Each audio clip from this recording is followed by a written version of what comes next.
Salud de la Universidad Andina Simón Bolívar, junto con el Centro de Investigación y Laboratorios de Evaluación de Impactos en la Salud Colectiva, SILAB Salud, el Programa de Investigación e Incidencia para el Impulso de la Provisión, Consumo de Alimentos Bioseguros, la promoción de la cultura agroecológica y de la salud intercultural andina ecosaludable, y el Observatorio de Salud Colectiva, Ambiente y Sociedad, da la más cordial bienvenida al ciclo de webinarios La Salud Colectiva en Tiempos de Pandemia, un espacio virtual en el que abordaremos una serie de conferencias a lo largo de 5 temas. El tema de hoy, una visión y metodología crítica de la pandemia, raíces, distribución social y ética de la gestión presente y futura. Para la realización de este webinario, usted tendrá habilitada la sección de chat. Se encuentra ubicada en la parte inferior izquierda. Posterior a la presentación, se dará un espacio de preguntas y respuestas.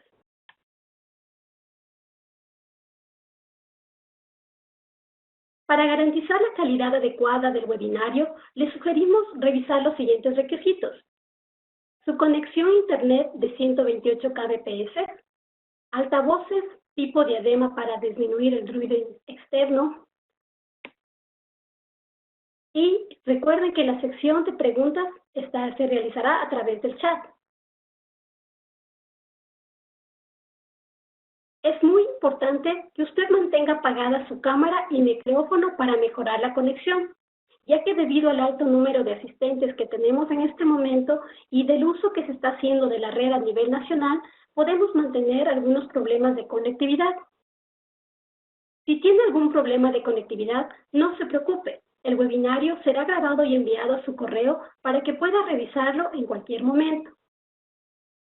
Además, recuerde, la actividad está siendo transmitida mediante Facebook Live por nuestro canal Andina Virtual. En caso de pérdida total de conexión, por favor, revise su correo personal que inmediatamente nos volveremos a conectar. A continuación, damos paso a María Fernanda Solís, directora del área de salud, quien presentará a nuestro expositor de esta noche.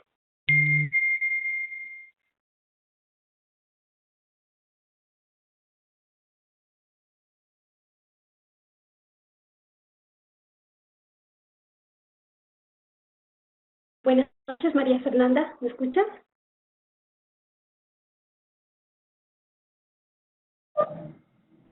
Buenas noches. Muchas gracias.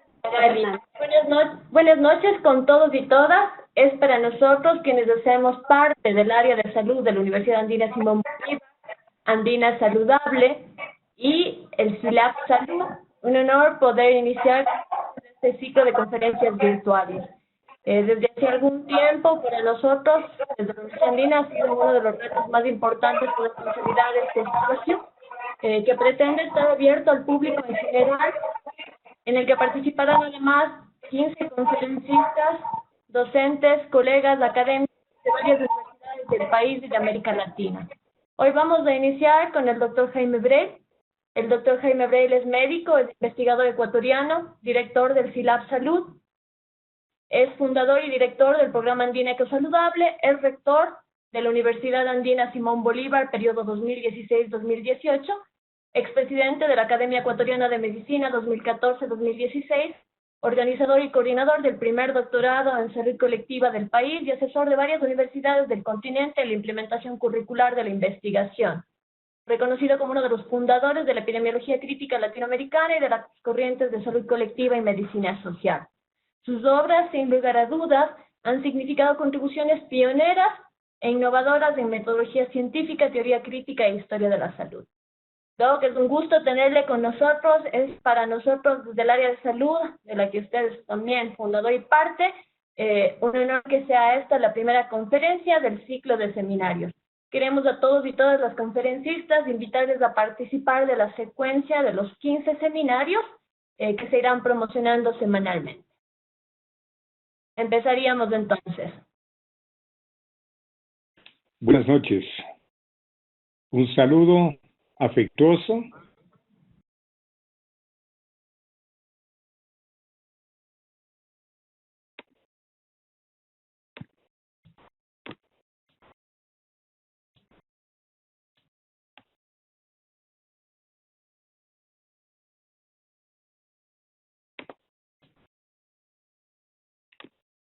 Bueno, muy buenas noches nuevamente a todas y todos los presentes en esta importante reunión. Yo quiero empezar, antes de entrar en el tema que me corresponde desarrollar hoy día, dándoles un saludo muy afectuoso y fraterno a todas las compañeras, a todos los compañeros que están conectados y a los que seguirán conectándose.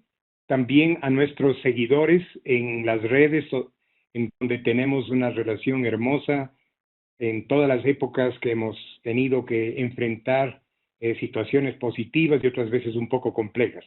A todas y todos ustedes, el cariño nuestro y el deseo de que este webinar sirva para hacer una reflexión, no solamente en la conferencia, en la ponencia de esta noche, sino en todas las importantes que vendrán después. Yo quiero hacer un agradecimiento muy especial al equipo de la unidad de gestión, digamos, virtual de la educación, la UGEV, de la Universidad Andina. Su organización eficiente ha hecho posible que podamos realizar exitosamente la planificación y ahora la realización del webinar.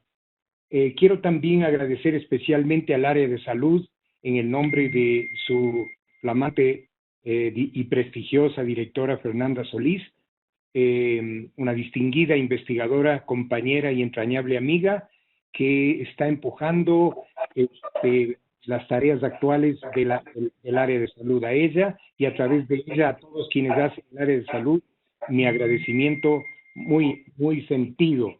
Quiero también agradecer a los y las compañeros de distintos programas del área de salud, el programa Andina Saludable, el programa SILAB Salud, el programa Andina Eco Saludable, que son un conjunto de herramientas, además de otras instancias que obviamente existen en el área de salud y en nuestra universidad, que están haciendo un tenaz, un interesante, creativo y pujante trabajo para impulsar una nueva concepción de la salud, del derecho a la salud y de lo que es el reto, el desafío complejo de enfrentar, en este caso, una pandemia de la magnitud de la que tenemos que enfrentar.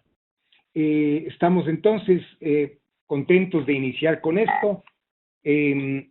Voy a hacer una presentación en el día de hoy que luego de este saludo fraterno, que obviamente es un saludo que tiene lo bueno, lo interesante y lo complejo de la pandemia, ¿no? Estamos en una relación virtual, a distancia, pero también nos sentimos en la cercanía de los sueños y de los empeños comunes de todas las más de 300 personas que ya se han conectado.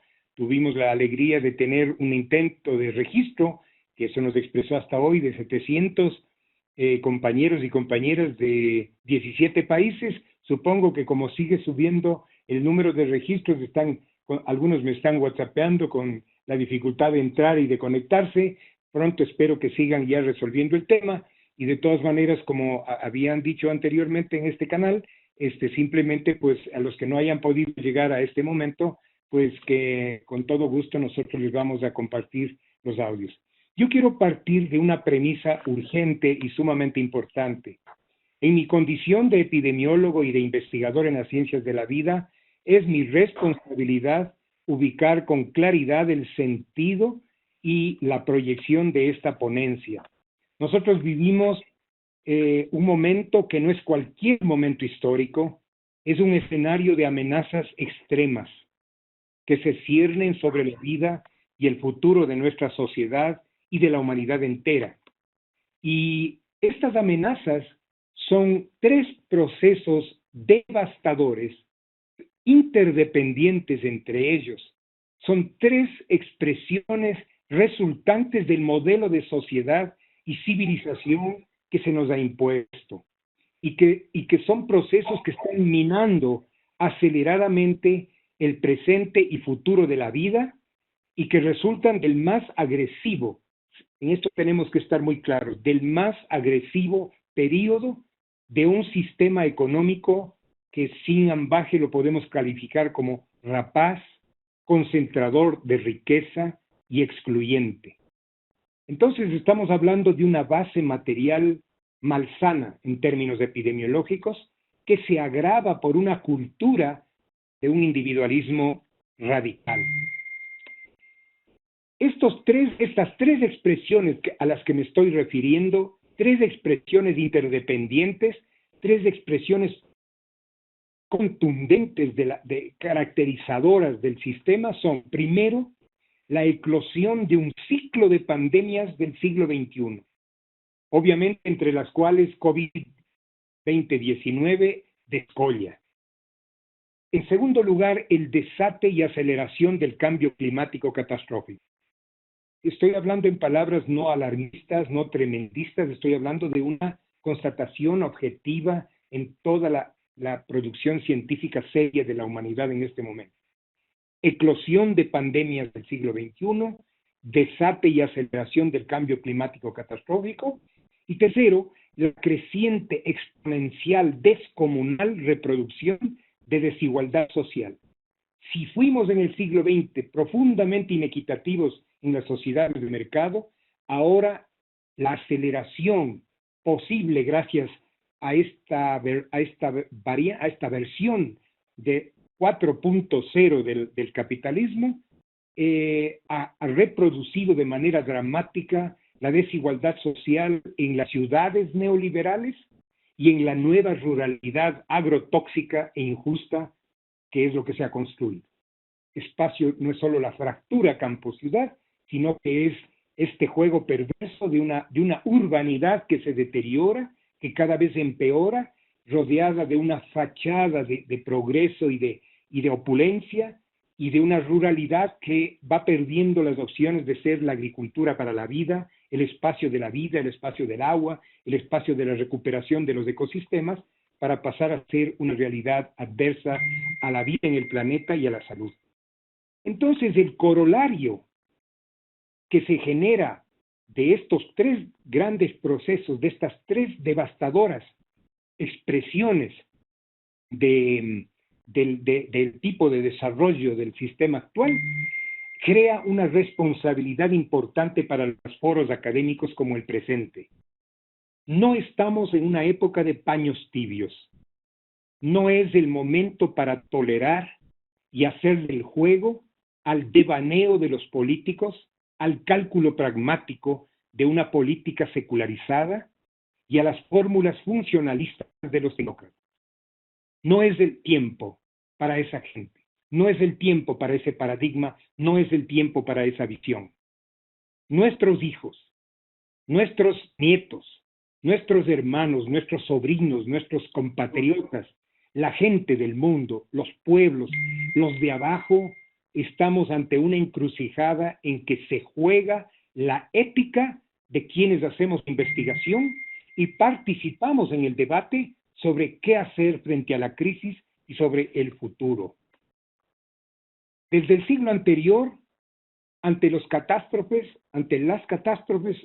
han existido dos caminos que ahora se ponen de evidencia.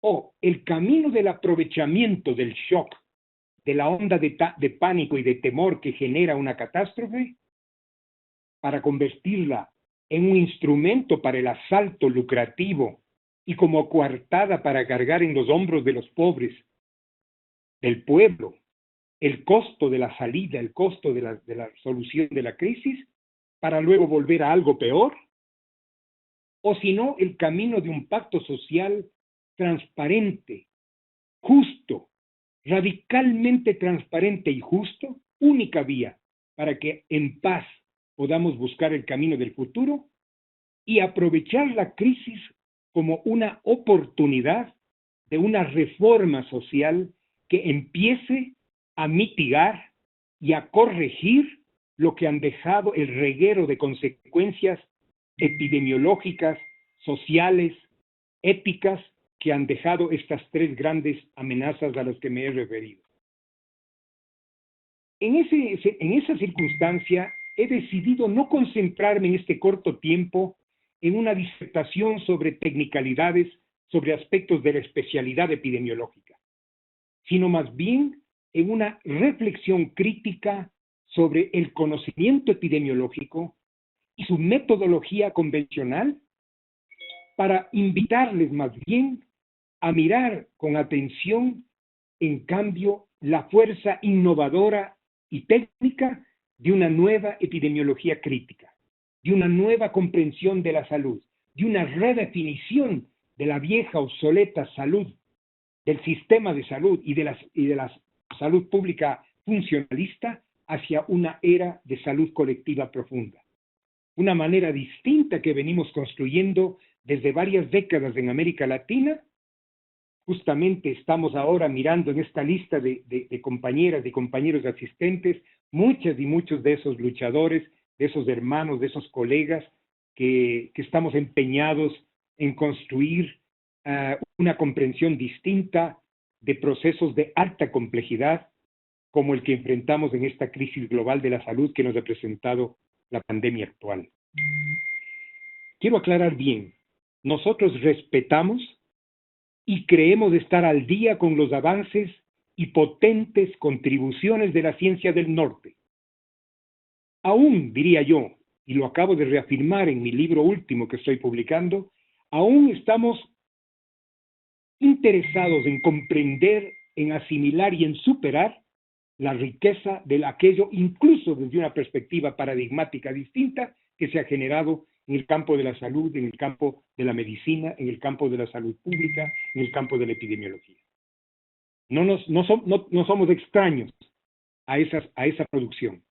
Estudiamos con seriedad las contribuciones de entrañables amigos y compañeros de investigación en el norte, de sus magníficos centros de educación superior. Respetamos sus fundamentales contribuciones, como ellos lo saben muy bien, pero somos parte de una generación de investigadores latinoamericanos de ruptura, que venimos proponiendo una revolución en la salud, una revolución en la epidemiología. La próxima, aquí un paréntesis personal, una cuñita, como decimos en la jerga de los amigos. La próxima publicación de un libro mío por parte de la prestigiosa editora Oxford University Press, en una colección coordinada por la Universidad de Harvard, es un modesto testimonio de este encuentro de búsquedas que empujamos en alianza con nuestros amigos y hermanos del norte. Ahora nos estamos escuchando mutuamente y creo que eso va a ser algo muy importante para el futuro. Quiero establecer algo que podríamos definir como las premisas epistemológico-éticas de este encuentro, de este esfuerzo y de esta presentación. No se puede entender la pandemia desde unas ciencias sociales y una epidemiología enmarcadas en la burbuja cartesiana, que disipa los procesos de fondo, que fragmenta, disipa la realidad y desconecta esos procesos, algunos dramáticos como lo que estamos viviendo ahora, de su génesis, profunda génesis contextual social. No se puede trabajar la desigualdad en salud, que se ha hecho tan ostensible en esta pandemia una vez más, y que todos reconocen, al margen del estudio de la inequidad estructural de nuestras sociedades.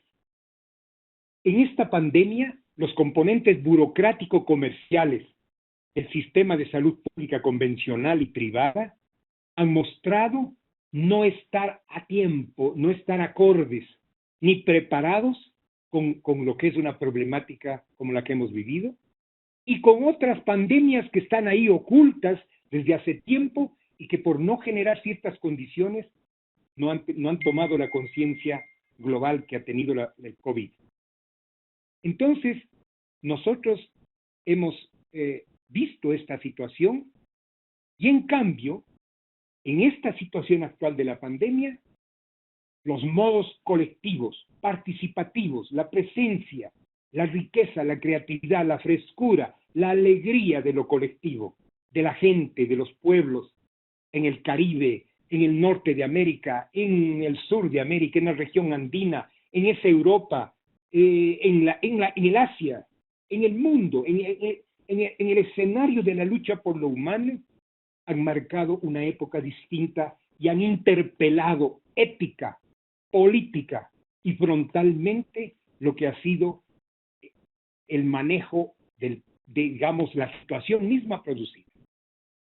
¿Por qué yo insisto en que no podemos trabajar con esa vieja ciencia positivista para entender la pandemia y para seguir rediseñando el sistema de salud? Porque esta es una visión, es un paradigma que trabaja en lo que yo podría definir como la metodología del pico del iceberg.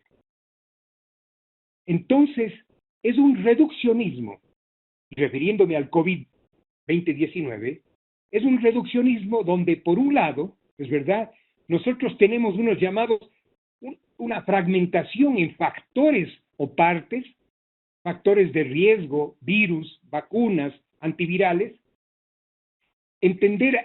Tratar de entender y hacer ciencia sobre esas partes, meticulosa, a lo mejor muy rigurosamente medidas en modelos matemáticos preciosistas, y luego entender que la conjunción, la mera conjunción empírica de esas partes nos va a dar la imagen de la realidad profunda de una enfermedad como el COVID. Ese determinismo biológico inductivo es un fracaso de la ciencia, es un desvío de la ciencia profunda y seria que necesitamos para poder hacer buenas ciencias de la salud. ¿Por qué? Porque lamentablemente esa ciencia social fragmenta el mundo en partes, en factores de riesgo, hace una manera de construcción científica en que cosifica esas partes como elementos estáticos, luego asocia esas partes en una conexión externa empírica lineal, una conjunción en términos metódicos, separa las partes del contexto y con eso, ¿qué es lo que produce? Determina que el devenir de los estudios, muchos de ellos muy reconocidos en los journals de alto impacto del mundo entero, ya sabemos el escenario de los peer reviews, qué dramas y qué contradicciones tiene, porque solo describe, calcula probabilidades y de los fenómenos, pero no los explica. Entonces, a lo mejor para un uso comercial de la respuesta, es suficiente con tener probabilidades. A lo mejor es suficiente descripción para un trabajo de un diseño funcionalista del sistema de salud, pero para poder entrar a resolver de fondo las situaciones epidemiológicas complejas, necesitamos explicar la realidad. Explicar la realidad. Entonces, los mitos sobre la utilidad irrestricta de la investigación que endiosamos, biomédica, han ido cayendo de a poco. En el proceso de la pandemia se observa además un choque de intereses. Por un lado, la presión velada y a veces directa de quienes venden al sistema agroindustrial, médico-industrial, productos, insumos, etc. Versus la institucionalidad pública, una academia independiente y los profesionales que se están jugando la vida en los servicios. Hay un choque de intereses. Pero ¿qué es lo que pasa con esta ciencia que estamos cuestionando y que muchas veces está por detrás de la búsqueda epidemiológica y una profunda influencia sobre las políticas de salud? Voy a tomar el caso de dos autores de alto pedigrí, llamémosle así, académico de Cambridge, en Inglaterra, dos que han escrito un libro que se llama La burbuja biomédica. Estos autores dicen, son de la Royal Society de Gran Bretaña, y dicen, bueno, nosotros estamos hablando desde un país que tiene 29 premios Nobel, pero buena parte de la ciencia actual influida por los negocios se ha convertido en un esfuerzo inconsistente y en un desperdicio económico. Estoy citando un libro producido por dos académicos del más alto nivel de un país reconocido por su ciencia convencional del más alto nivel. Y lo triste es que nosotros en el sur creemos que para llegar a un PhD o para llegar a la excelencia académica, para mostrarnos y pavonearnos en nuestro escenario académico, es que tenemos que convertirnos en sucursal de esa misma lógica. Es decir, somos más papistas que el Papa, pero a destiempo, más tristemente aún. Entonces, nosotros en el trasfondo que estamos mirando, estamos viendo un choque de paradigmas científicos. En definitiva, ¿cuál es el problema? Utilizando la metáfora del iceberg, que ustedes pueden ver aquí. En este horizonte de visibilidad, en donde solamente los fenómenos, los efectos, las evidencias empíricas, que pueden ser muy rigurosas y muy sistemáticas y muy precisamente cuantificadas, asociadas en modelos sofisticados de matemáticas. De paso les digo, nosotros no les tenemos temor a las matemáticas. Al contrario, este rato en postdoctorado estamos trabajando una discusión profunda de los modelos matemáticos de la epidemiología. Pero el problema es que nos concentramos en factores, por la razón que vengo explicando, y hacemos una descripción sofisticada de relaciones empíricas de esas partes, y entonces predecimos la pandemia va a ser de esta manera, va a ser de esta otra, hay una diferencia significativa en P menor que 0.05 entre hombres y mujeres, los niños sí o no tienen factores de riesgo, la tercera edad, qué sé yo. No estoy negando que esos son cálculos que hay que hacer. Lo que estoy diciendo es que si los miro descontextualizados, me pierdo de vista el proceso de determinación que genera aquellos procesos y que, por tanto, podría sustentar de conocerse ese espacio social profundo, una acción integral sobre procesos que permitan explicar el movimiento de estas partes y construir entonces respuestas consistentes frente a la realidad. Entonces, la metodología cartesiana del pico del iceberg se enfoca, digámoslo así, ya medio acercándome al tema de los virus de recombinación y de la genómica de la virulencia de la pandemia, nos concentramos en el pico del iceberg enfocando pathways, vías fenotípicas, fisiopatológicas o genotípicas de trastornos de las genómicas, mutaciones, recombinaciones, artificialmente separadas de los contextos que las están determinando poderosamente. Nos concentramos en plantear para analizar los factores de riesgo tan mentados en estilos de vida personales, separados de los modos de vivir, estructurados en matrices de relaciones sociales.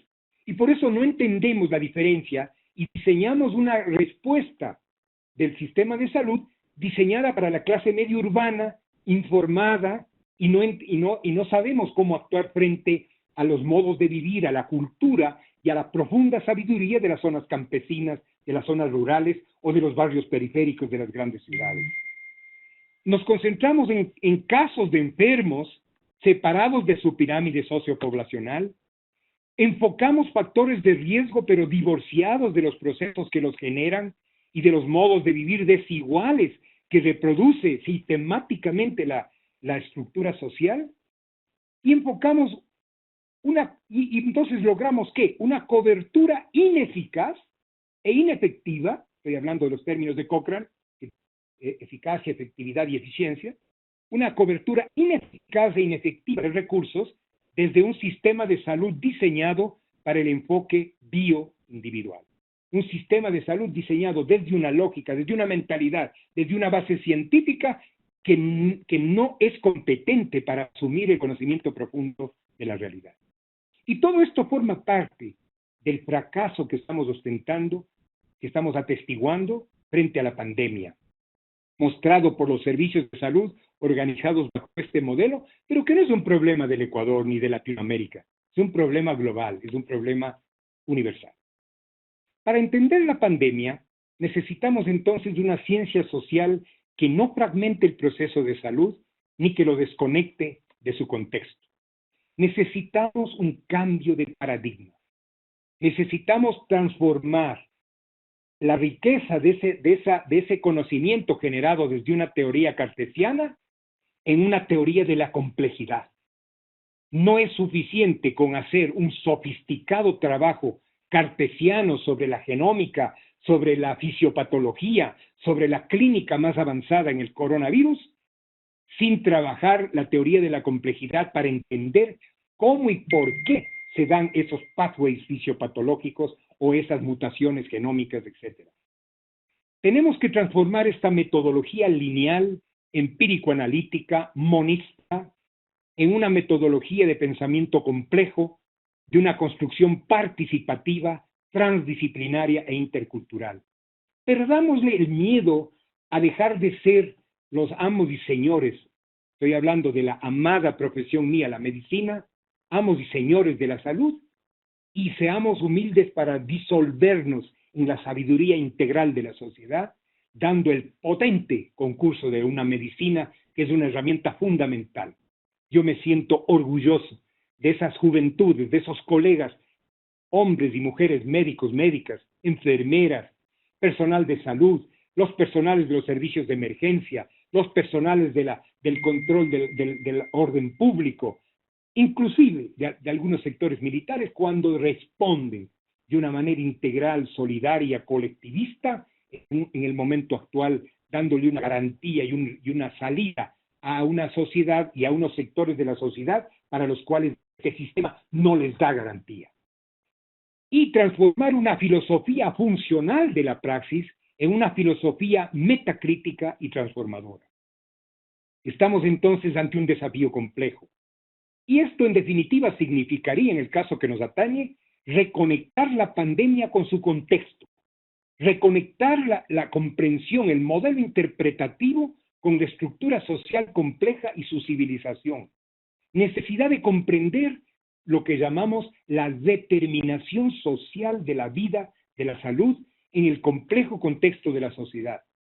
No podemos discutir seriamente los desafíos actuales sin comprender ese marco, y entre ellos la profunda inequidad que nos afecta y que traspasa transversalmente todos los estamentos, todas las regiones y las clases sociales de este país y del mundo, de la globalidad.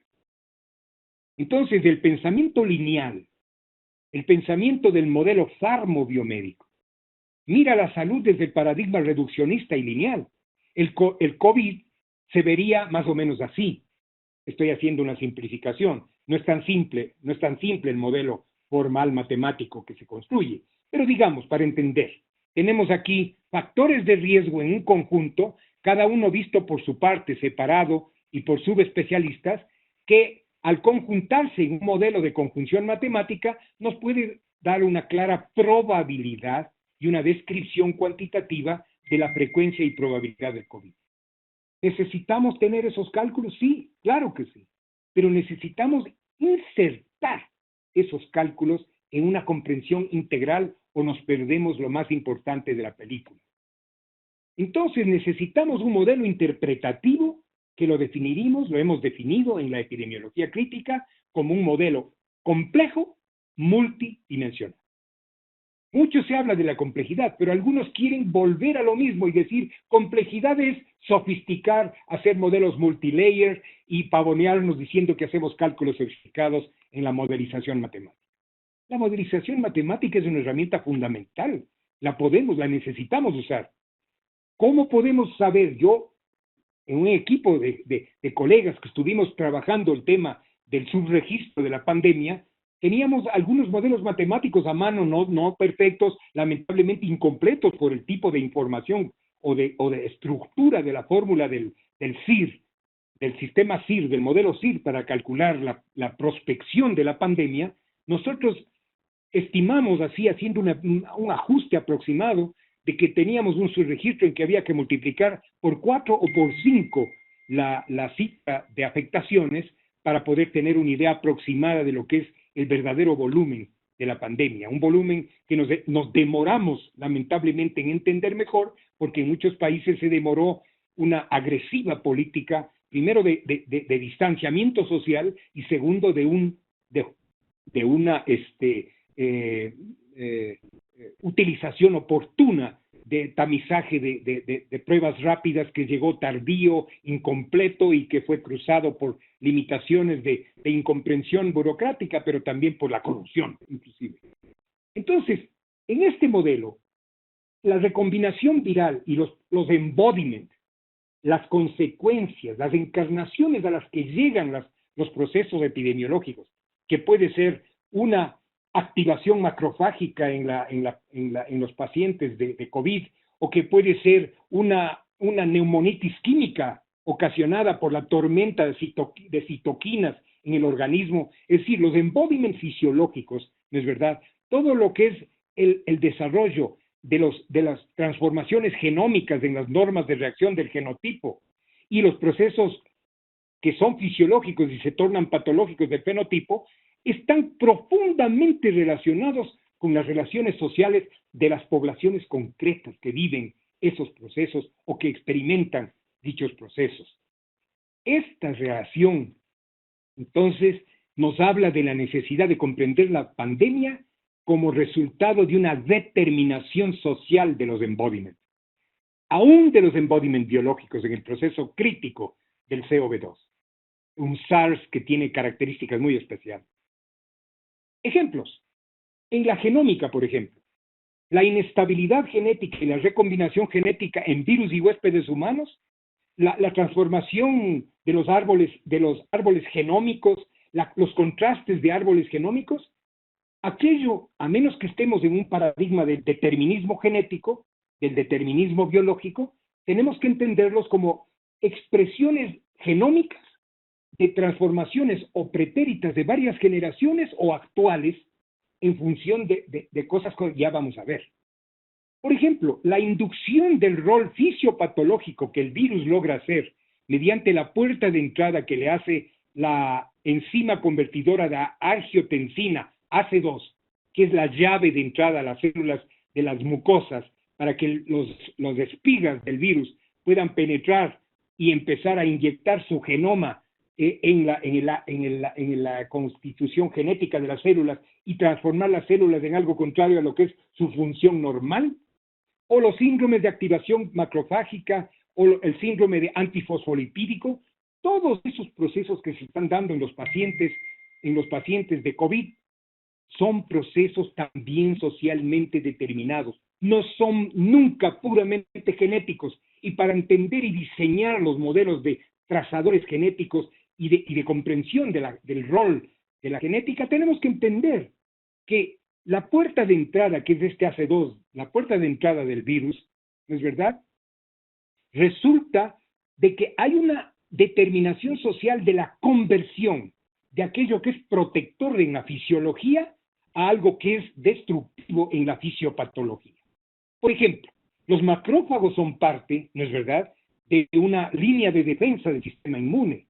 Los macrófagos juegan un rol, son las absorbedoras de impurezas proteicas en el organismo y tienen un rol fundamental y están, ¿no es verdad? Y entonces, cuando la AC2, al permitir la entrada del virus, hace que ese trabajo macrofágico, en lugar de ser protector, se torna autoagresor y se disemina en el organismo en un proceso de autoagresión. Entonces, esos no son procesos que se dan por una lógica meramente. Por eso, nosotros hemos planteado este modelo de análisis en el cual, en el esquema de explicación del modelo teórico, ustedes tienen todo este espacio azul que sería la realidad compleja, donde hay un metabolismo entre la naturaleza N y la sociedad, que sería toda esta sección de acá.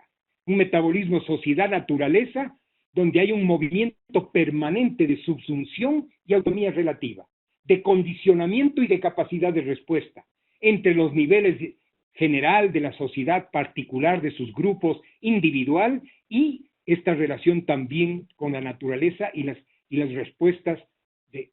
Pero ¿qué pasa? Que en estas instancias van generando estas encarnaciones, estos embodiments, estos resultados, a nivel general, la expansión de territorios y ecosistemas malsanos, que son justamente propensos a la reproducción de formas biológicas destructivas. Por eso, y la expansión del extractivismo y de la biología artificial, que puede darse o en la cría extractivista de animales o en los laboratorios de grandes empresas que están ensayando sistemas de control del mundo viral con fines lucrativos. No nos interesa este rato ante la emergencia si el origen está ligado a... Yo creo que el origen es complejo, es de las dos fuentes. puede haber un origen, un espacio ecosistémico humano en donde haya condiciones de una masa genómica para que pueda haber una velocidad de recombinación viral suficiente y factible y eficaz para sobrevivir de los virus de una especie a otra, y eso es una construcción social.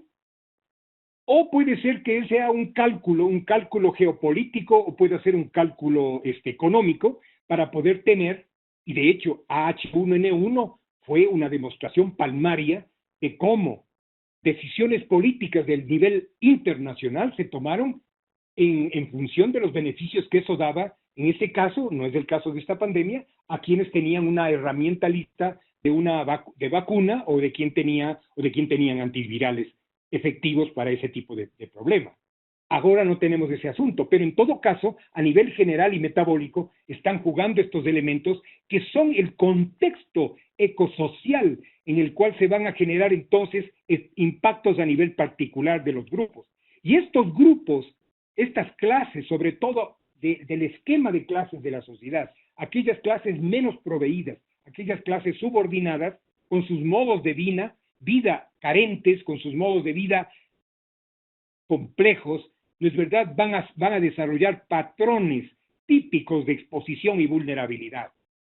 Y finalmente, en las personas, en los individuos, ligado con lo anterior, resultan embodiments que son posibilitados y que son, en definitiva, finalmente modelados por los estilos de vida que son posibles dentro de los modos de vida grupales, en donde aparecerán formas de exposición, probabilidades de contacto, vulnerabilidades epidemiológicas, estresores, etcétera, que van a determinar esa capacidad ya individual, familiar, para responder. Y finalmente, en el proceso de todo este movimiento, llegamos finalmente a una penetración genética con alta carga viral, con comorbilidades, con malnutrición en algunos grupos, que permiten esta conversión de procesos protectores fisiológicos en fisiopatología. En fin, ese es el tipo de propuesta que hacemos desde la epidemiología crítica, eso es lo que estamos planteándolo y que ahora tenemos el suerte de que entre en el debate también del norte a través de varias publicaciones que diferentes autores de la epidemiología crítica latinoamericana estamos generando en las sociedades del norte. Entonces, cuando nosotros ante esa complejidad miramos lo que podemos hacer de apuro con lo que tenemos del sistema de información, no me voy a quedar en detalle, pero por ejemplo aquí tenemos una tendencia comparativa entre varios países, ¿no es verdad? Aquí tenemos Ecuador, Brasil, Argentina, Colombia, Chile, Bolivia, en Latinoamérica tenemos México, Costa Rica, Cuba, Estados Unidos, tenemos Canadá, tenemos Italia, España, etcétera, y llegamos en fin a la India inclusive, y miramos cómo la letalidad y la capacidad de recuperación está profundamente determinada por estas condiciones más amplias.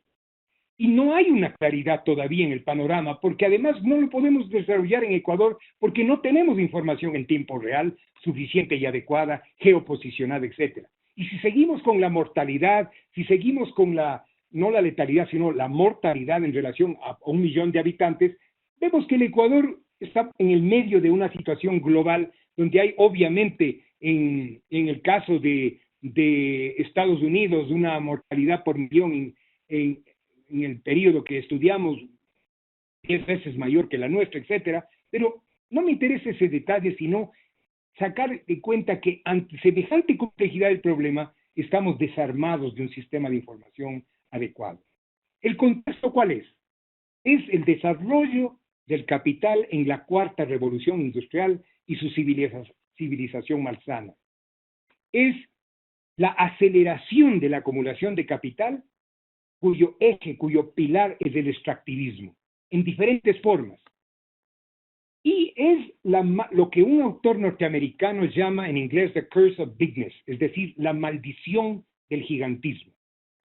Un estudio profundo de la economía norteamericana que demuestra que mientras más crecen estas megacorporaciones, mientras más capital acumulan, mientras más gigantescas se hacen, mientras más crece exponencialmente su capacidad de ganancia y su rentabilidad, es debido a que en esta lógica extractivista lo buscan hacer desde una perspectiva codiciosa, y eso produce efectos lamentables en este caso del texto, que explica que inclusive está eso en el trasfondo de una estructural tendencia a la corrupción.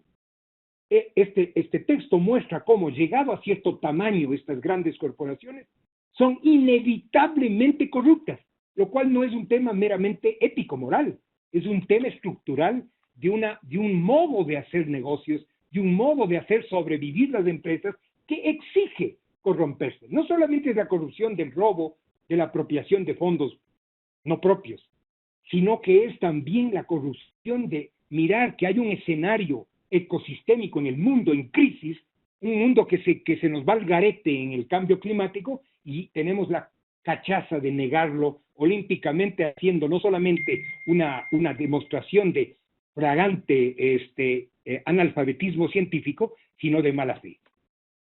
Entonces, ¿qué es lo que está pasando en el mundo? Este estudio, quizás el más completo que se ha hecho sobre el desarrollo de la economía capitalista en el mundo, de Tomás Piketty y un equipo valioso de investigadores, está demostrando en un seguimiento de siglos de la economía del capital que es creciente y exponencial la concentración y la apertura de la brecha entre la renta del capital privado respecto al ingreso de los hogares, al ingreso y al valor de la propia producción de los países. Es una cada vez distorsión mayor, un crecimiento indetenible de la inequidad.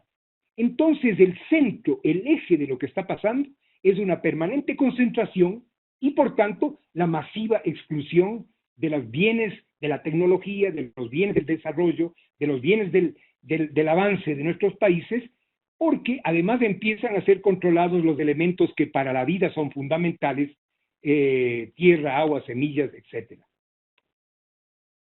¿Cómo entonces la acumulación de capital opera? Opera de maneras que son justamente las generadoras de las tres amenazas que yo había explicado al comienzo. Instalar procesos de extracción altamente especializados y continuos en espacios monótonos de gran escala, es decir, monopolización. La biodiversidad es un mal negocio, desde esa perspectiva tremenda. Acelerar procesos haciendo usos no propios, no controlados, no adecuados de la tecnología. Reducir costos e incrementar la renta diferencial manteniendo bolsones de pobreza para que se mantengan bajos los precios de la fuerza de trabajo y de los productos. Y todo aquello para incrementar y acelerar la extracción. No me voy a quedar en detalles, hay un arranque masivo global que en tiempo real ustedes lo pueden seguir en las transacciones comerciales de las mejores tierras, de las más fértiles tierras del mundo, cada vez en manos de menos grandes empresas. Hay informes internacionales como uno que acaba de publicar Deutsche Welle, que es una muy seria organización comunicacional de Alemania, donde se muestra cómo hay un verdadero monopolio del oro azul, el agua. El caso del fracking en Flint, Estados Unidos, la escandalosa situación de Plachimada en Kerala, India, un informe de Deutsche Welle sobre el caso de monopolio transnacional del agua. Por ejemplo, este extractivismo hídrico del oro azul. Ustedes tienen el caso de la estación de extracción de la ciudad de Salida, en el un condado de Colorado en Estados Unidos, donde en la concesión de las aguas se paga la empresa, esta mega empresa que tiene muchas marcas y que tiene diferentes marcas de embotellamiento del agua, gracias a la privatización del agua que debiera ser un derecho público, paga 2 centavos por 4 litros y vende esa misma agua a $10 por esos 4 litros, y se ha demostrado que el agua de red es igual o aún de mejor calidad que la que sirve embotellada. Entonces estamos hablando de un verdadero atraco vestido de desarrollo, vestido de avance. En la costa del Pacífico Sur del Ecuador, el deterioro masivo de los agroecosistemas. No tengo tiempo para quedar en el detalle. Este es un poema desarrollado en una tesis doctoral de nuestro programa doctoral por Yanina Zamora, donde tenemos una transformación mediante el estudio de coremas de la geografía cualitativa crítica. Podemos ver cómo se van transformando el territorio, no solamente en su morfología territorial, sino en su configuración histórica. Y esas transformaciones obviamente van generando, como el caso del extractivismo minero, amplias zonas de desarrollo minero en zonas que previamente eran zonas de las más de mejor potencial para la vida y para la seguridad y para la igualdad social. Pero la monopolización de estas concesiones, a nombre del progreso, a nombre de salir con el país adelante, es lo que está generando masivamente problemas muy serios. La extensión, aquí está la ciudad de Machala, estas son las zonas en las que los manglares se transformaron en piscinas camaroneras, el desarrollo enorme de la producción de banano. Ok, perfecto, esta es una provincia hermosa, rica, llena de potencialidades. Qué bueno que se produzca banano, qué bueno que crezca la producción y que seamos exportadores de banano. Por ahí no está el problema, pero el problema es que esto se hace a expensas de los ecosistemas, utilizando, digamos, ¿cómo se dice?, vías de recorte para poder, no solamente se está monopolizando la propiedad de la tierra en esta región, está concentrándose la propiedad de la tierra, el índice de Gini no se ha modificado en su crecimiento paulatino durante los últimos 20 años, no se ha modificado, no hay una detención de este proceso de monopolización, y cuando hablamos de monopolización de la tierra, hablamos de monopolización del agua, hablamos de una expansión lamentable, no tendría por qué ser así, podría hacerse una producción inclusive competitiva a gran escala para exportación sin utilizar esos mecanismos y no generar este verdadero holocausto. Aquí tienen ustedes estas flechas, no me voy a quedar en el detalle, son los tipos de químicos que hemos encontrado en las zonas bananeras del Ecuador. Contaminación del agua mediante un conjunto de elementos. Las grandes corporaciones que hasta ahora han recurrido a los agrotóxicos y procesos contaminantes, ahora echan manos de usos altamente peligrosos de nuevas tecnologías, en exploraciones de nuevas formas de extractivismo. Nuevas formas de extractivismo como la biología, que se basan en la biología artificial, en la ingeniería genómica, en la inteligencia artificial y en la robótica, en la nanotecnología, en las gigantes plataformas digitales y en toda una conversión de todo. Prácticamente, inclusive ahora nuestra intimidad y nuestra información personal es una mercancía de alto precio y de alto valor estratégico, porque con ella, con su apropiación a través de las plataformas digitales de diferente tipo, de Facebook, de Twitter, etcétera, pues están permitiendo una transformación del planeta en un planeta malsano. Esta nueva organización de la vida, Bolívar Echeverría la pintó con mucha claridad en una de sus últimas producciones. Primero, hemos llegado a una etapa de devoción irrestricta en la capacidad técnica. Claro, si la capacidad técnica se asume solamente como una visión de acelerar el negocio, entonces, claro, recibe todo el respaldo y recibe todo el financiamiento para poder avanzar exponencialmente. La secularización de lo político. La política ha perdido esos valores. Incluso en política que puede haber tenido confrontaciones ideológicas, ha dejado de ser un espacio de valores, de reivindicación, de ideales, para convertirse en un negocio y en un empleo y en un pragmatismo y una secularización. Y tercero, la centralidad del individualismo radical. Entonces, en ese mundo, las ciudades aparecen como la puerta de entrada de la pandemia. No es porque sí que sea Nueva York la capitanía mayor de la pandemia de coronavirus.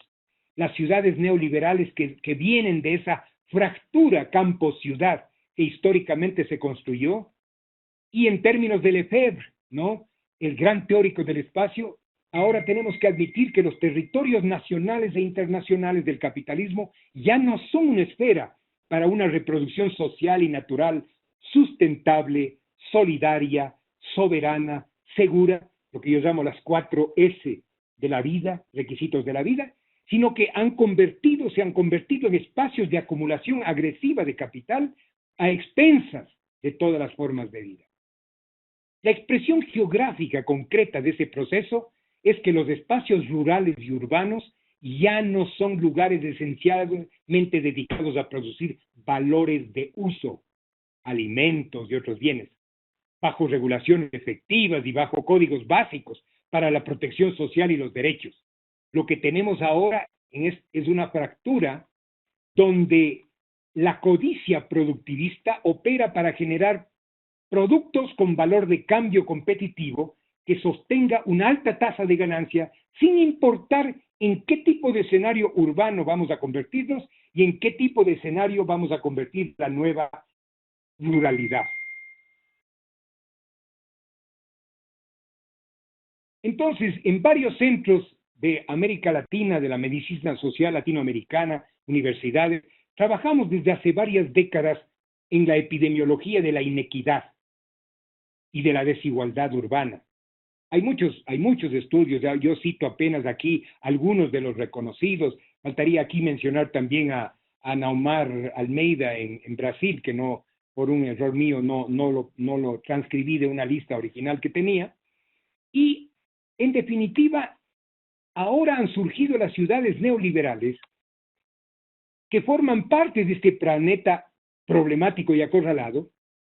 El ecosistema y los reveses epidemiológicos son también urbanos. Lo que se ha llamado urbanismo salvaje es parte del modo urbano de aceleración en la ciudad neoliberal. El cóctel lípico de este proceso de privatización completa en las ciudades, de los servicios, la construcción de una burbuja inmobiliaria para la extracción de ingresos, la absorción incontrolada de pobres expulsados del campo para poblar barrios marginales y llenar un ejército industrial de reserva, o la presencia de una masa marginal que disminuya costos. La espacialidad de las ciudades, la distribución, la movilidad y los paisajes están determinados por una lógica acelerada, inconsulta, desordenada y poco saludable que ha generado la cara urbana de la crisis global. El desarrollo de la ciudad se implementa para beneficiar los enclaves comerciales y para segregar los hábitats extremadamente lujosos con servicios excesivos para ciertos grupos más pudientes, los entornos bien provistos donde vivimos los de clase media, las ubicaciones municipales deficientes, contaminadas y peligrosas de los vecindarios de trabajadores, y el caótico, cada vez más caótico, extremadamente inseguro espacio de los barrios marginales, superpoblados de la población subproletaria. La epidemiología latinoamericana ha documentado esas diferencias, esa segregación urbana, y ha permitido demostrar cómo eso explica potentemente la distribución y el ritmo de ciertos desarrollos epidémicos y pandémicos. No solo hay crisis en las ciudades del capitalismo subalterno, del tercer mundo, llamémoslo así, entre comillas, sino que se están volviendo extraordinariamente complejas en ciudades del llamado primer mundo.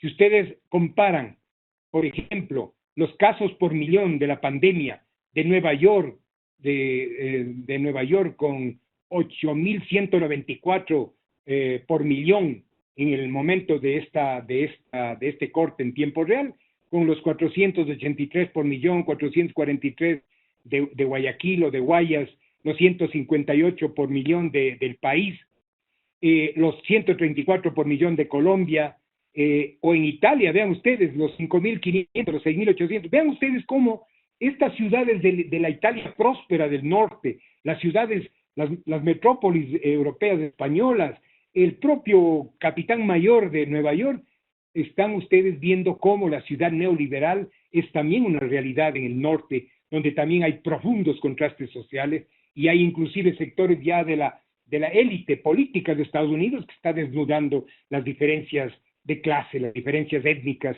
de la pandemia.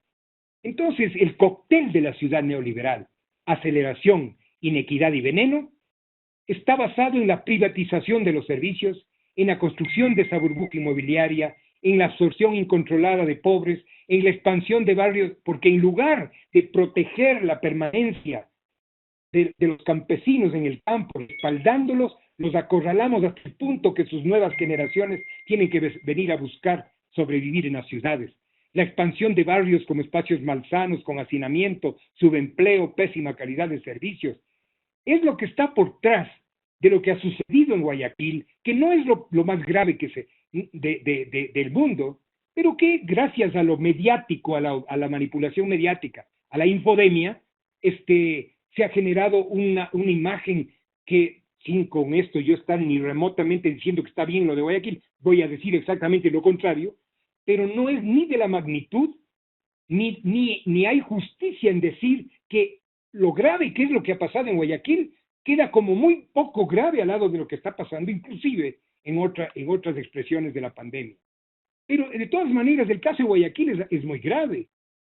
Ha caído el mito de una supuesta pujanza, fortaleza y progreso de una sociedad donde los políticos de los últimos 20 años nos la vendieron como la ciudad de la maravilla, del progreso, como que con esa cara para el turismo que se había construido de apariencia, no había pobreza, no había desigualdad, no había vulnerabilidad en la salud y la epidemiología. Se ha desnudado el sentido profundo de las migraciones campo-ciudad, ha caído el mito neoliberal de que la privatización de la salud es el camino único para la salud. Una vez más se demuestra que tenía razón el pueblo organizado, los trabajadores, los campesinos, los indígenas, las mujeres en lucha, las universidades independientes, cuando desde hace tiempo hemos estado diciendo que la privatización de la salud es la vía de enterrar. No estamos diciendo que no puedan haber servicios privados. De hecho, muchas veces recurrimos a servicios privados, pero los servicios públicos son la única, la consistente garantía para todas nosotros, de cualquier clase social hasta la clase media, para poder tener una garantía real de cobertura realmente universal de la salud. Y entonces, hasta el propio presidente Macron acaba de decir que Francia aprendió que fue un grave error. El Macron neoliberal acaba de decir que Francia aprendió que era un grave error privatizar la salud, que los servicios públicos de salud deben no ser privatizados, deben ser fortalecidos y ser de la primera calidad en cualquier parte del mundo. La ciudad no tiene que ser un espacio de desigualdad, de arrogancia, que mira hacia abajo a los pobres y a la ruralidad, ¿no es verdad? Y hay que corregir estas distorsiones y estas falsedades, ¿no? Una civilización de la inequidad donde se ha derrotado el bien común, donde hay una desenfrenada operación de una base material que ha generado las consecuencias que he planteado, y entonces ahora nos toca pensar en volver a una supuesta normalidad. No podemos volver a esa normalidad de la que venimos y la que vengo perfilando a lo largo de esta exposición. Volver a aquello sería ser cómplices de la continuidad de las tres grandes amenazas que estaban presentes ya antes de la pandemia de COVID. Entonces, volver a eso queremos. Queremos volver a eso por el hecho de que pueda volverse a encender la maquinaria que tuvo que pararse en el estado de excepción y que fue la única manera de detener el holocausto de que estaba produciéndose. O sea, parar la cuarentena, una vez que volvamos a funcionar, volver a la normalidad. Y entonces nos preguntamos, ¿a qué normalidad o a qué queremos volver? ¿A qué queremos volver? Al endurecimiento de la explotación y de la inequidad para poder pagar el lucro cesante de estas semanas, a la agudización del productivismo para ese mismo fin de pagar el lucro cesante, para un ajuste hecho sobre los hombros del pueblo, con un reformismo funcional al pasado. Creemos que esto sería muy grave y sería algo muy grave. La OMS ha hecho, en estas 6 estrategias de lo que hay que hacer, ha hecho un despliegue interesante, importante. No completo, no es completo. Sin embargo, es esto que aquí está dicho, que es algo para poder trabajar y que de hecho fue importante, está siendo cuestionado por algunos sectores del empresariado mundial que resienten la postura de la OMS de no ser instrumentos, en este caso, en esta pandemia, directos de una visión distinta de la pandemia y de la solución. Entonces, creemos que esto hay que revisarlo con cuidado. Tenemos que pensar que la pandemia ha desnudado sobre nuestras sociedades, que obviamente son operaciones económicas y estratégicas las que generan las mutaciones, las condiciones para que haya este juego genómico entre virus y seres humanos vulnerables. La familia del coronavirus ha estado entre nosotros durante mucho tiempo, pero es ahora cuando esta aceleración del sistema creó este gran monstruo, este leviatán epidemiológico que se alimenta de la destrucción de la biodiversidad, que lucra de la aceleración artificial descontrolada de la biología, lucra de la aceleración artificial y descontrolada de la biología. Y en esta vez es de tal velocidad la transmisión de un agente nuevo para el cual no existían ni conocimientos suficientes, ni vacunas, ni remedios, que ha puesto en serios aprietos al propio sistema que la generó. Pero lo insólito es que obviamente estamos ante esta encrucijada dramática, ¿no?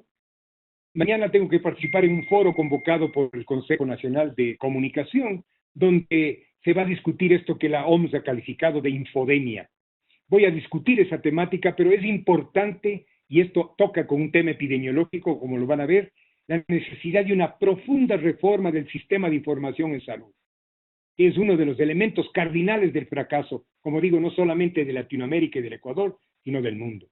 A un sistema de información integral que parta de replantear qué es lo que es la salud, qué nomás abarca la salud, cuál es su multidimensionalidad, participativo de replantear el sujeto que observa, no puede ser vertical, burocrático, donde la inteligencia epidemiológica se concentra, en lugar de ser amplia, democrática, participativa, movilizadora de aquello que vemos que es la fuerza de protección ante una pandemia, como es el pueblo que se moviliza a nivel urbano y rural.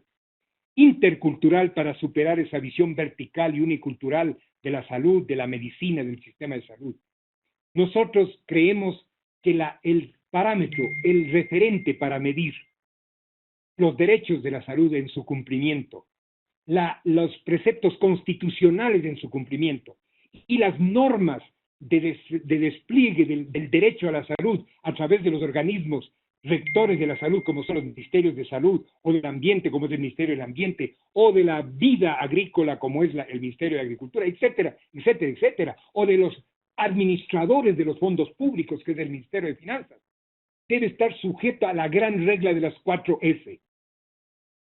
País que no se organice en su Estado y en su sociedad alrededor de la sustentabilidad, de la soberanía, de la solidaridad y organicidad y de la seguridad integral de la vida, es un país de fantasía, es un país que puede sonar bonito en la retórica política o en la retórica tecnocrática, pero que no funciona en la realidad.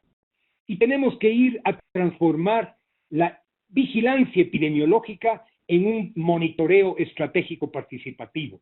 Hemos desglosado qué esto significa, pero en definitiva es transformar una vigilancia enfermológica de la enfermedad y de las expresiones individuales, de la causalidad simple y tomada por sujetos que son solamente tomadores de decisiones y grupos centralizados de inteligencia epidemiológica, para ir a una visión de la salud integral en las dimensiones que he planteado, donde se entiende el paradigma de la determinación social en todos sus niveles, donde haya una inteligencia de salud de dos vías, participativa, intercultural, de empoderamiento de los espacios comunitarios, donde haya una lógica estratégica centrada en el interés de los pueblos y que obviamente tenga los tres subsistemas de monitoreo crítico, de reacción inmediata y de participación comunicativa general. Entonces, la interculturalidad, el respeto, el reconocimiento, la inteligencia, la sabiduría y el ser literatos o de ser informados en los nuevos conceptos de la ciencia y de la vida, exigen una visión intercultural de la salud y de la práctica de salud.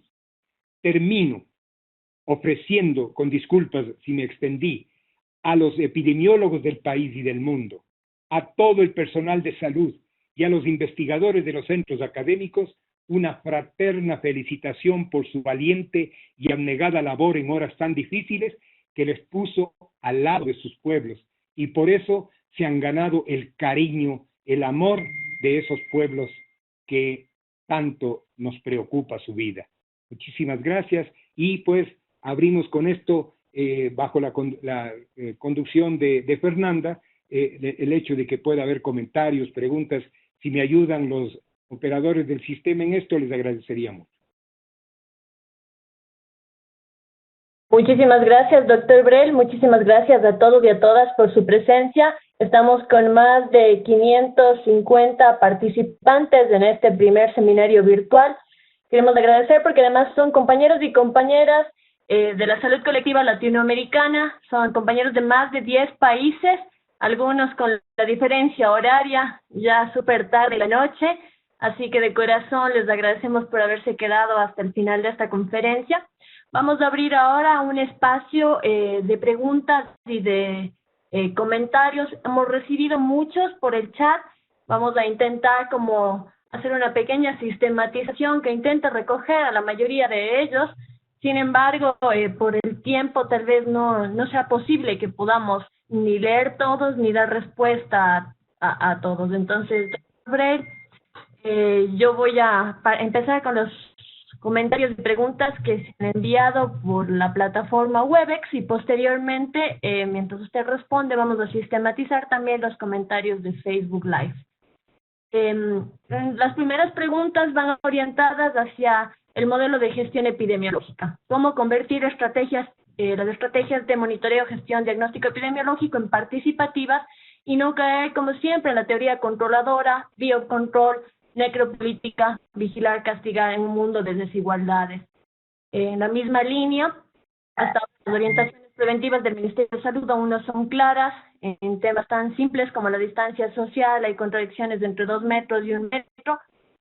Preguntar la opinión del doctor Brel en relación de a quién se deberían asignar los recursos de la medicina crítica, por ejemplo, un respirador, cuando este criterio se basa en las vidas por completar si favorecen una persona joven versus una persona anciana, argumentando además como criterio ético la insuficiencia de recursos en la pandemia. Se plantean si es posible, además, algunos modelos de atención y gestión en salud de otros países que han sido exitosos, si sería posible o pertinente aplicar acá en el país.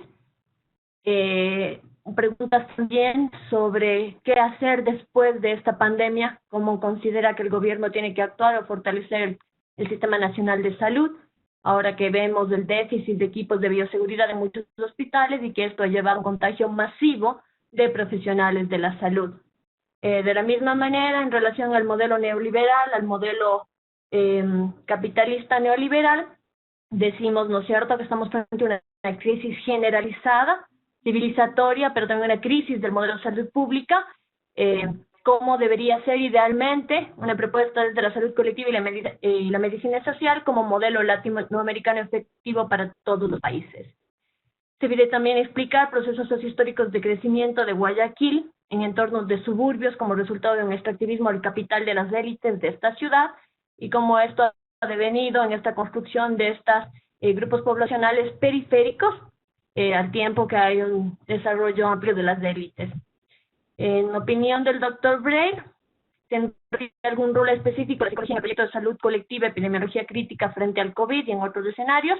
Si fuese así, ¿cuál sería el rol de la psicología? Hay comentarios también, totalmente de acuerdo en incentivar la economía sostenible ecológicamente para redirigir la economía global al bien común y al bien universal. Muchas gracias, Jaime, por tus reflexiones. La política del bien común y universal, ¿cómo la fomentamos? Para evitar que gane lo que fomenta la política del individualismo, el capitalismo de Nebot, Correa, Lazo, Novoa, Romero y Moreno.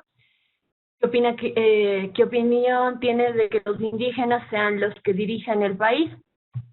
Y en la misma línea de esta pregunta, se plantea cómo implementar lo colectivo en medio de estas medidas de confinamiento y aislamiento social y de una cultura individualista y neoliberal.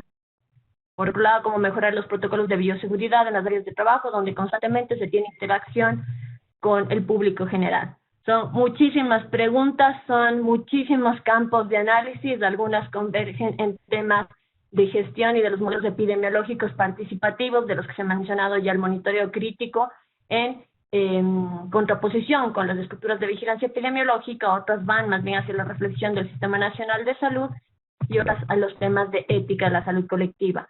Doctor Brel, por otro lado también algunas en relación a la crítica al complejo médico-industrial y cómo superarlo post-COVID. Doctor Brel, al tiempo que sistematizamos ahora las preguntas del Facebook Live, abrimos el espacio para que usted pueda nuevamente hacer sus comentarios frente a esto. Gracias, Fernanda. Te agradezco por esa síntesis brillante de las preguntas. Yo lamento mucho que ni remotamente voy a poder contestar adecuadamente todas estas importantes inquietudes. Voy a tratar de perfilar una especie de respuesta general y algunos puntos en lo preguntado. Sin embargo, yo quisiera dejar como una especie de principio de acuerdo de este grupo tan importante de medio millar de personas responsables, que nos sentimos responsables frente a la vida, cómo nos podemos aliar en el futuro, cómo podemos mantener una cercanía, cómo podemos acercar nuestros procesos, seguir aprendiendo entre nosotros mutuamente, formar una gran red, una potente red de opinión, de análisis, de capacitación, de formación en todos los niveles. Nosotros, con nuestras limitadas, digamos, con las limitaciones que tengamos en todos los sitios, en la Universidad Andina, nuestro doctorado, nuestro postdoctorado, nuestra maestría de epidemiología, nuestras maestrías de desarrollo infantil, los demás programas de adolescencia, el programa Andina Ecosaludable que tenemos y que está dando una importante evidencia de que es posible la reforma universitaria profunda a 100 años de Córdoba, etcétera. Es decir, cada uno de nosotros puede inventariar lo que ha construido, lo que hemos hecho los colectivos, y eso poner en una mesa de trabajo con las demás universidades, con los demás grupos.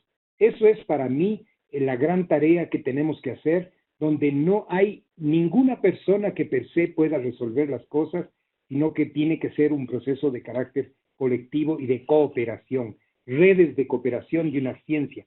Pero para que esto funcione, no es suficiente organizarnos, formar la red, pero seguir pensando con la vieja estadística, con la vieja epidemiología, con la vieja teoría de la gestión, con la vieja teoría sobre inclusive diría yo de la clínica, ¿no? Porque tenemos que ganarnos adeptos en el mundo de la clínica, donde hay profesionales maravillosos. Yo lo aprendí durante mi periodo cuando presidí la Academia Ecuatoriana de Medicina y pudimos producir una obra en 3 tomos sobre la medicina ecuatoriana en el siglo XXI. Aprendí que hay una riqueza maravillosa de los profesionales médicos del país, formados como yo y como muchas otras generaciones dentro de la enfermología clásica. Sin embargo, hay una reserva de conocimiento que cuando uno medio les muestra cómo es que sus propias especialidades en sus embodiments tienen conexiones con la vida colectiva, se les abren horizontes que en su entrenamiento no se abrieron. Bueno, en toda profesión y en todos los campos, la medicina y las ciencias las profesiones de la salud no son excepción. Siempre habrá personas, un sector de personas que no quieren entender más que su interés y su preocupación personal. Pero yo creo que podemos confiar. Yo creo que el tema de transformación del sistema de información, en definitiva, es que la vigilancia epidemiológica es una vigilancia que es primero centralizada, está secuestrada el análisis de la inteligencia por un sector técnico, valioso puede ser, pero técnico con todas las limitaciones de estar en las 4 paredes de un Estado que tiene límites, de ser vertical, de haber sometido y a lo mejor recuperar algo de lo que la periferia le diga, pero ¿cómo puedo yo entender el dengue si no me asocio con los profundos, experimentados moradores de las ciudades donde tienen ustedes una endemia de enfermedades vectoriales? ¿Cómo se puede entender la salud en el campesinado sin un profundo asocio con los indígenas? Aquí hay una pregunta que es si pueden los indígenas dirigir el país. ¿Por qué no lo van a poder dirigir? ¿Pueden los afros dirigir el país? Claro que sí. ¿Puede un mestizo joven, no necesariamente vinculado a grupos de poder, dirigir el país? Claro que sí.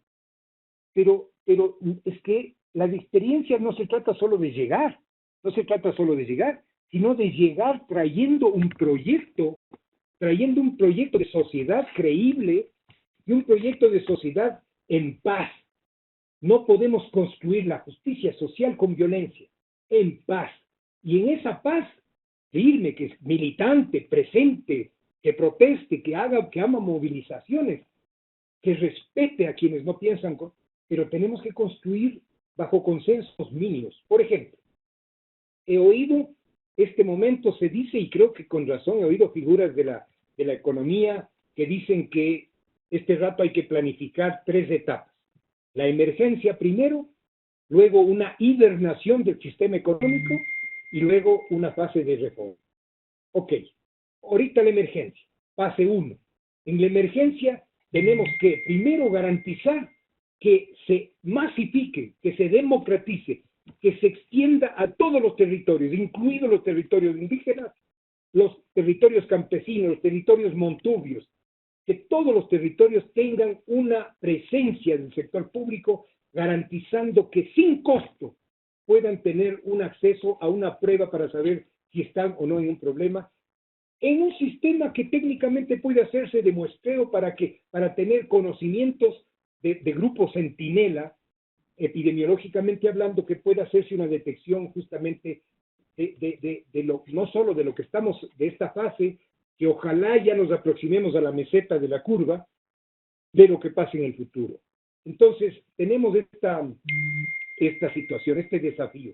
En la emergencia tenemos que cubrir sin segregar, con fondos públicos, sin depender de la caridad, sino del uso racional de los fondos públicos. Sí, tampoco haciendo que el pobre subsidie al pobre, ¿no es verdad?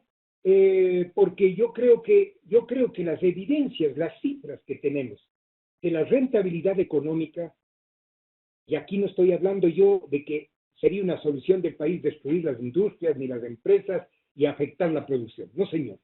Aquí no se trata de afectar la producción, pero sí se trata de sincerar y transparentar dónde están los recursos de este país para poder, y quién sostiene el engranaje verdadero de la economía, que es el menos pagado y el que menos recibe, y no pedir que sea el que resuelve la crisis. Entonces tenemos que poder resolver. Si hay cuarentena, si hay periodos de cuarentena en las zonas donde el semáforo digan que, bueno, hay cuarentena, pero tiene que estar dotada de alimentación esas familias. Si tiene que haber un sondeo epidemiológico, tiene que ser sin costo. Si tiene que haber un procesamiento cualquiera, tiene que ser financiado y tiene que ser pagado con fondos públicos.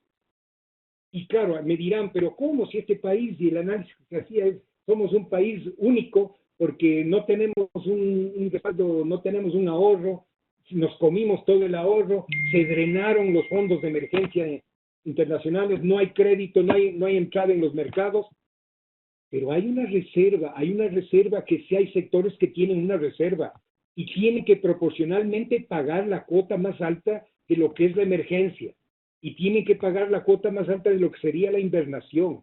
Que la invernación no se haga sobre la base de perder empleos, que no se haga sobre la base de que nos saquen a los servidores públicos de menos ingresos, les estén cobrando una cuota desproporcionada de su ingreso. Estoy seguro que la gente maravillosa de Latinoamérica va a dar sus recursos y su solidaridad a los hermanos menos proveídos, pero el principio ético y lógico tiene que ser distinto. Y luego, cuando hablemos de la tercera fase de la reforma, ¿es reforma hacia qué? ¿A la entronización, a la profundización del neoliberalismo? ¿O reforma hacia una sociedad más justa? Portugal, está hablándose este rato de la sorpresa que dio Portugal en la pandemia. ¿Cómo así Portugal logró recuperar al 100%? La tasa de recuperación de la pandemia de Portugal es 100%. La tasa de letalidad es baja y la tasa de mortalidad es baja. ¿Cómo logró eso? Es que son los ecos de una sociedad que aprendió en su etapa de cuando se discutió una sociedad más justa, más equitativa, aprendió el tema de que la salud es un tema colectivo, no es un tema de élites y no es un tema de negocio. Y entonces, hacer un inventario de los éxitos. ¿Qué podemos aprender de Corea? ¿Qué aprendimos de Corea y su uso de la tecnología? ¿Qué podemos haber aprendido de Costa Rica y de su sistema público 100% de seguro social público que pudo tener una tasa de recuperación altísima y tener un control del problema. ¿Qué podemos aprender de Francia en lo que Francia tuvo éxito? ¿Qué hizo que empiece a curvar la mortalidad y cómo hizo Italia para hacer investigación en medio de la crisis y empezar a desarrollar ya ciertos desarrollos clínicos que aprendieron durante la pandemia, etcétera? Es decir, sin sectarismo, sin sesgo, tenemos que mirar la potencialidad que haya visto. Pero lo fundamental, y eso lo diré mañana yo en mi intervención ante el debate de la comunicación, no podemos creer que le vamos a convencer al pueblo que haga un sacrificio para salir de la crisis, cuando por otro lado nos están metiendo un gol en otros sentidos. No podemos creer que nos van a convencer de construir en acuerdo nacional, cuando por otro lado estamos viendo que se hacen ciertos pagos de fondos públicos, etcétera, que son de beneficio de personas acaudaladas. Entonces, si no se sincera la situación, va a ser muy difícil el que podamos salir de aquello. Obviamente, como ya lo vengo diciendo, el sistema de salud público fue diseñado para la medicina curativa, asistencial, para la visión clínica de las cosas y muy cruzado por la presión y el lobbying de las grandes empresas que son interesadas en vender medicamentos e insumos. Yo creo que mientras ese sea el sistema de salud, en el mundo entero, no solamente el caso de Latinoamérica, yo creo que esto va a seguirse reproduciendo y vamos a tener que seguir fallando.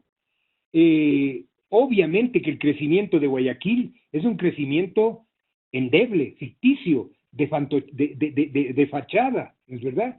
Es decir, la fachada es bonita.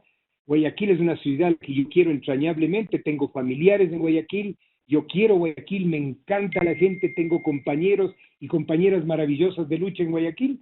Es una ciudad hermosa que se merece otra situación, pero aquel populismo que lo ha dominado y que ha rebañado a amplios sectores vulnerables de la población, tiene que liberarse, tiene que romper ataduras y tiene que pensar que hay que recuperar toda esa riqueza y esa maravilla perfectamente posible de hacer en Guayaquil. El papel de la psicología, sumamente importante. No se diga en una pandemia, además de no innecesario que haya una pandemia, una de las grandes hallazgos permanentes de quienes hemos hecho investigación sobre el impacto de las grandes industrias sobre la salud es por vía de un deterioro de la salud mental. ¿Y cómo no va a deteriorarse la salud mental si vivimos en modos de vida que están cargados de estresores en el trabajo, estresores domésticos, estresores en la movilidad, estresores en la cultura? Es decir, estamos girando alrededor y la inequidad es el gran fuelle de la angustia. La pobreza es el gran fuelle de la angustia. Si la clase media ha estado con temor y miedo en esta pandemia, imagínense ustedes aquellos grupos que tienen una situación de desprovisión. Entonces, la psicología es fundamental. Justamente la psicología es una de las grandes mediadoras del sistema de impacto de la inmunidad. El estrés y el sufrimiento mental hacen un proceso grave de pérdida de defensas, de debilitamiento de la respuesta inmune en este tipo de situaciones. La política del bien común, yo creo que hay que corregir los tres grandes elementos que plantea Bolívar Echeverría y pensar cuál es el bien común. El bien común aterrizado en el modo como diseño un hospital, el modo como diseño un servicio de monitoreo epidemiológico, el modo como concibo el diseño de una cátedra en la universidad, cómo ligo la enseñanza de posgrado con la problemática profunda del pueblo profundo. Todo eso son elementos del bien común y es la ruptura de ese cascarón egoísta en el que nos ha metido la onda neoliberal desde fines del siglo anterior. ¿Que los indígenas pueden dirigir el país? Por supuesto que sí. No solo que pueden hacerlo, sino que tienen el derecho de hacerlo. Pero ese derecho se lo van a ganar por dos grandes fuentes. Primero, rescatando la profunda, indudable riqueza de su pensamiento propio. Yo estoy trabajando con un grupo de colegas, de compañeras y compañeros en este enlace entre el pensamiento crítico en la salud académico con la riqueza de la ecosofía indígena, de la chacana, de las nociones de chakra para replantearse el ambiente, de la noción de una serie de elementos del sofisticado conocimiento indígena. He tenido la suerte de prologar un reciente libro de un dirigente histórico de los indígenas ecuatorianos sobre el tema del vivir bien, del buen vivir, del summa causa y del summa camaña, etcétera, del alli causai, que es el equivalente al estilo de vida saludable que nosotros planteamos, el summa causai, modo de vivir saludable, el alli causai, y en todo eso hay una riqueza y hay una compatibilidad. Entonces tenemos que construir. Los indígenas tienen que tomarse aquello. Y una de las riquezas del movimiento indígena es su visión de la construcción no violenta. Porque el rato que rompemos el esquema de la ecosofía, de la filosofía indígena, lo cual no quiere decir ni quietud, ni seguir aguantando más años de dominación y de desprecio a lo indígena. No, yo creo que pero hay esa fortaleza. Y segundo, tiene la capacidad porque hay liderazgo indígena talentoso, valiente, inteligente, formado, que puede ser perfectamente parte de una nueva etapa de dirección del país. Y, de hecho, en esta pandemia, nosotros hemos visto una de las movilizaciones instrumentales más importantes han dado justamente las organizaciones sociales campesinas indígenas. Tenemos ahí muestras en Azuay, tenemos muestras en Cayambe, tenemos muestras en la costa, en la zona Montubia, donde ese es el pueblo que al despertar y donde se le da un espacio para que exprese su creatividad, tiene el derecho de hacerlo, nos enriquecerá y también cuidarse de no hacer un racismo al revés, de que no todos los mestizos somos racistas ni somos ni respetamos la identidad. Pero también está el tema de la mujer, el tema de género.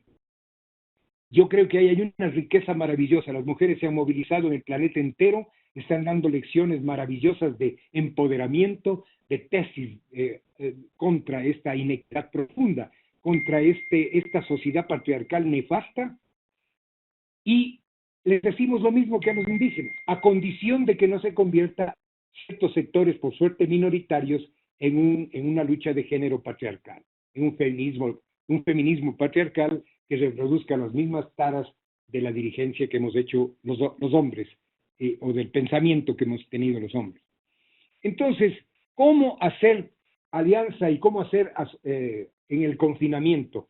El confinamiento no va a ser eterno, en primer lugar, pero yo les puedo decir que el confinamiento hasta ahora ha sido un confinamiento muy productivo y muy creativo. Claro que estamos hablando del sector académico, donde podemos seguir funcionando, dando clases y haciendo cosas sin salir de la casa. Obviamente que cómo puede ni siquiera vivir la población de Guayaquil en confinamiento si no tiene alimentos, si en la calle es donde hace día a día el dinero que le da para comer su familia. Entonces es muy complejo y ahí viene esto que debiera ser la constitución ecuatoriana en el caso de Ecuador, que es garantista y que nos protege en ese sentido. Es que dice que el bienestar y la salud y la vida es antes que la economía. Y entonces es hora de que dejen de reproducir un discurso de amable en apariencia, pero no legítimo en verdad. Las personas que tengan su poder, tanto político como económico, tienen que renunciar a esa visión de antaño y sumarse a países que nos vamos a tener que recomponer.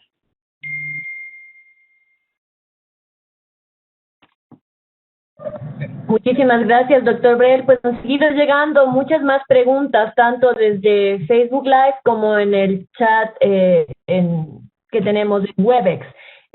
Por razones únicamente de tiempo y en respeto a todos ustedes que han estado ya una jornada larga de 2 horas, vamos a tener que hacer el cierre del webinar, de este seminario virtual.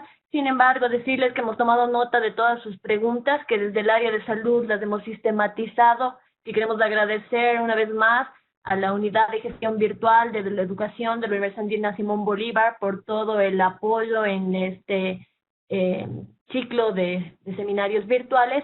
Y queríamos compartir con ustedes, antes de cerrar esta invitación, algunas indicaciones para los próximos seminarios. No sin antes agradecerle inmensamente al Dr. Breil por su brillante exposición. Le haremos llegar todos los comentarios a él y intentaremos cubrir varios de los temas que se han planteado como preguntas y como apreciaciones para los siguientes seminarios. Queríamos comentarles que el siguiente jueves tendremos la participación del doctor Marcelo Aguilar.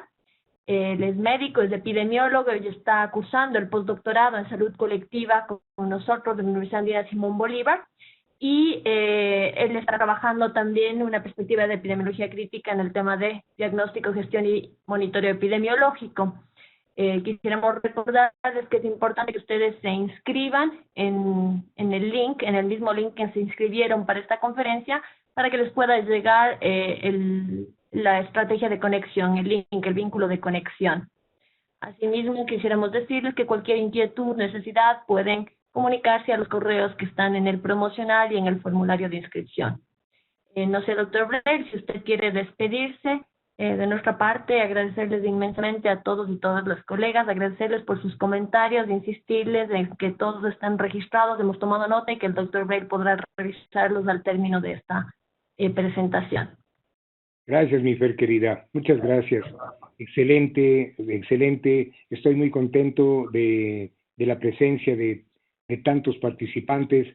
Hay muchas preguntas. Yo obviamente los revisaremos y en Inga, como decimos acá, haremos un esfuerzo por sistematizar unas respuestas y retomar un diálogo que están planteándonos con estas preguntas para seguir adelante. Gracias a todas y todos, a la UGED, a la Universidad Andina, al área de salud y a los y las compañeras de Andina Saludable, del FILAB Salud y de los demás programas del área de salud. Un abrazo fraterno, con mucho cariño, cuídense mucho y no se olviden de gozar también que hay que equilibrar la vida.